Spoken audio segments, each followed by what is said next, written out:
Assalomu alaykum hurmatli vatandoshlar va odatdagi yangiliklarimizni boshlaymiz.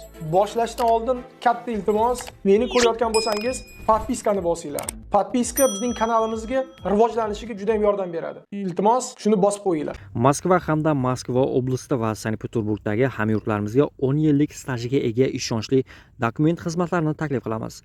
Registratsiya va uni продление qilish, трудовой договор, уведомление, spravkalar, проверка bazalar xizmatlari mavjud.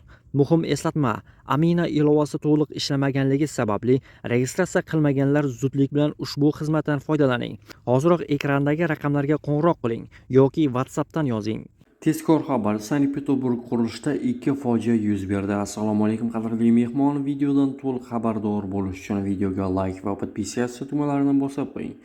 Sankt-Peterburgda bir kunda ikkita qurilish obyektida baxtsiz hodisa sodir bo'ldi. Ikkalasida ham migrant ishchilar jabrlandi. Birinchi hodisa Polyustroyskiy prospektidagi turar joy majmuasida sodir bo'ldi. Atigi 18 yoshli muhojir ishchi yuqori qavatdan fasad ishlarini bajarayotgan edi. U devorning boshqa qismiga yetib borish uchun xavfsizlik panjarasiga chiqqan. Biroq panjara sinib, migrant pastga yiqilib tushgan. Yigit o'sha joyning o'zida vafot etganligi aytilmoqda. Ikkinchi hodisa Svetlana qishlog'idagi qurilish maydonchasida 30 yoshli suvoqchi bilan ro'y berdi. U o'zini yomon his qilib, balkonga chiqqan. Qurilish maydonchasida xavfsizlik panjaralari yoki ogohlantirish belgilari bo'lmagan.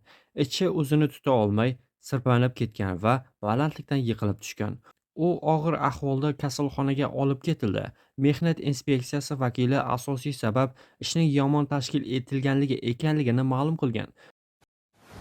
Rossiyaning Ukrainaga bosqinchilik yurishini boshlaganidan to bugunga qadar dunyo siyosiy maydonida misli ko'rilmagan o'zgarishlar yuz berdi. Kuchlar muvozanati eski qobig'idan mutlaqo chiqib ketdi. Kreml so'nggi 25 yil davomida misqollab yiqqan obro'sini chelaklab to'kib yubordi. Uning vazni postsovet hududidagi ta'siri inqirozga uchradi. Umuman olganda juda ko'p narsalar o'zgardi. Ammo faqat bir narsa, eski tos eski hammomligicha qoldi. Bu Rossiyaning davlat darajasidagi mehnat muhojirlarga bo'lgan munosabati.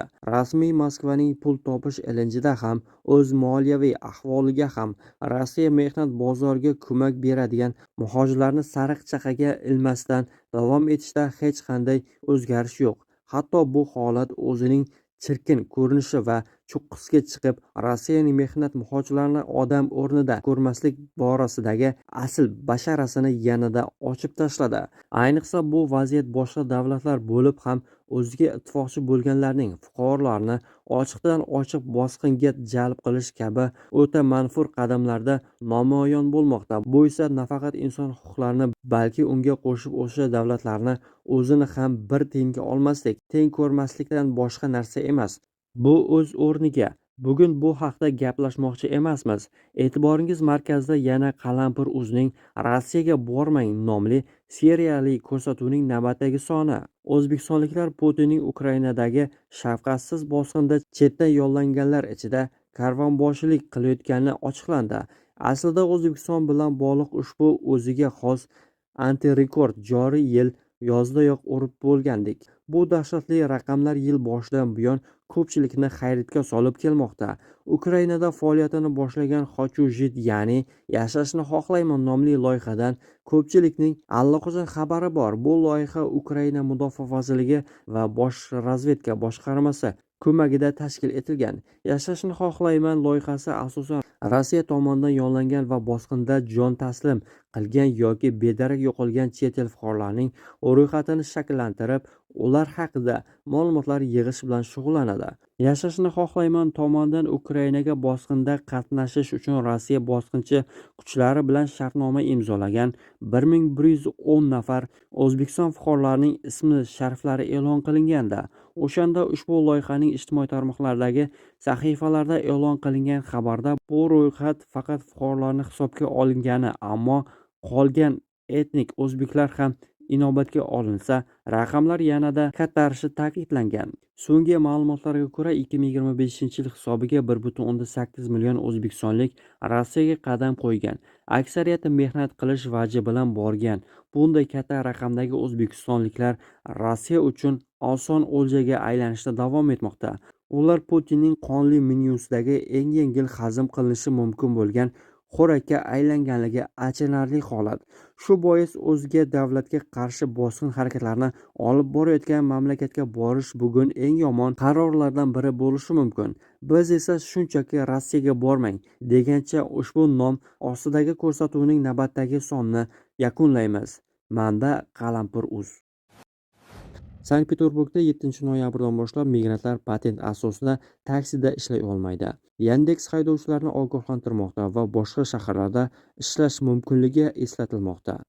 Masalan, Moskvada haydovchilarning o'rtacha daromadi 150 mingdan 230 ming rublgacha ekanligi aytilgan. Eslatib o'tamiz, Sankt-Peterburgda migrantlarga taksida ishlashni taqiqlash to'g'risidagi qaror 2025-yilning iyul oyida qabul qilingan edi. 2 noyabr kuni Rossiya poytaxti Moskva shahridagi Filatov Lug turar joy majmuasida migrantlar o'rtasida ommaviy janjal sodir bo'ldi. Voqea joyiga politsiya xodimlari yetib borib, hodisada ishtirok etgan shaxslarni aniqlash bo'yicha tekshiruv olib bormoqda. Bu haqda Moskva shahar Ichki ishlar vazirligi bosh boshqarmasi matbuot xizmati xabar berdi. Qayd etilishicha, migrantlar bir-biriga pichoqlar va hatto bolta uloqtirgan. Hodisani telefonida videoga olmoqchi bo'lgan bir erkakning bo'yniga pichoq tiralgan. Undan suratga olishni to'xtatish talab qilingan, biroq u voqea joyidan sog'-omon chiqib ketishga muvaffaq bo'lgan. Hodisa ishtirokchilari politsiya bo'limiga olib borilib, ularning harakatlariga huquqiy baho beriladi. Dastlabki ma'lumotlarga ko'ra, janjalda taxminan 5 kishi qatnashgan. Ichki ishlar vazirligi bosh boshqarmasi matbuot xizmati hozircha jabrlanganlar haqida xabar kelmaganligi haqida bildirdi, deyiladi xabarda. 2025-yildan boshlab Rossiyada xorijiy fuqarolardan farzandlarining maktabga borishini ta'minlashni talab qiluvchi yangi qoidalar kuchga kirdi. Vazirlik politsiya va mintaqaviy ta'lim organlari o'rtasida muloqot almashish tartibini ishlab chiqdi. Tizim mamlakatda yashovchi ammo maktabga bormaydigan voyaga yetmagan chet elliklarni aniqlaydi. Ma'lumotlar almashinuvi yagona elektron platforma orqali amalga oshiriladi. Agar migrant ota-onalar farzandlarining ta'lim olishini ta'minlamaganliklari aniqlansa, ular ma'muriy javobgarlikka tortilishi mumkin. Bundan tashqari, Ichki ishlar vazirligi ushbu majburiyatlarni jiddiy ravishda buzgan chet elliklar Rossiyada qolishlarini nomaqbul deb e'lon qilish to'g'risidagi qaror qabul qilinishi mumkinligi, bu esa amalda deportatsiyani anglatishini ta'kidlaydi. Politsiya fuqaroligidan qat'iy nazar farzandlari asosli sababsiz maktabga bormaydigan ota-onalar ma'muriy huquqbuzarliklar sodir etishini eslatdi. TASSning xabar berishicha, Moskva iqtisodiy siyosat va rivojlanish departamenti boshlig'i o'rinbosari va soliq tahlili departamenti boshlig'i Darya Murchenko kelgusi yilda shaharda ishlaydigan migrantlar uchun patent narxi oshishini taklif qildi. U ushbu tashabbusni Moskva shahar dumasining iqtisodiy va ijtimoiy siyosat qo'mitasi yig'ilishida taqdim etgan. Murchenko 2026-yil uchun mintaqaviy koeffitsiyentni 2,93,23 miqdorida belgilashni taklif qilmoqda. Bu esa patent narxini 8900 rubldan 10,000 rublgacha oshiradi. Uning fikricha, bu chora migrantlar va Rossiya fuqarolariga soliq yukini tenglashtirishga yordam beradi. Departament boshlig'i o'rinbosari migrantlar uchun patent narxi Rossiya soliq kodeksiga muvofiq patentning bazaviy qiymati Rossiya iqtisodiy rivojlanish vazirligi tomonidan har yili belgilanadigan federal koeffitsient va mintaqaviy koeffitsiyentdan iborat ekanligini aytadi. Avvalroq Nijniy Novgoroddagi migrantlarning patent narxi oshishi haqida xabar berilgan edi. Sankt-Peterburgdagi migrantlar kuryerlar ishga chiqmaslik haqida ogohlantirishlar ola boshladi. Xabarlarda aytilishicha, 3 noyabrdan boshlab xorijiy ishchilarning buyurtmalar olishi cheklanadi. Migrantlardan shuningdek foydalangan termosumkalarni kuryer markaziga qaytarish so'ralmoqda. 11 avgust kuni Sankt-Peterburg gubernatori migrantlarga yil oxirigacha turli transport vositalaridan foydalangan holda oziq-ovqat va boshqa tovarlarni yetkazib berishni taqiqlovchi farmonni imzolagan edi. Smolniy bu choralarni noqonuniy ish bilan ta'minlashga qarshi kurash, kuryer xizmatlari sifatini yaxshilash va rossiyaliklar uchun yangi ish o'rinlarini yaratish vositasi deb hisoblamoqda. Farmon avgust oyida kuchga kirgan bo'lsa-da, biznesga yangi qoidalarga moslashish uchun qo'shimcha 3 oy berilgan edi. Sankt-Peterburgdagi migrant ishchilarga yil oxirigacha taksi haydash ham taqiqlangan.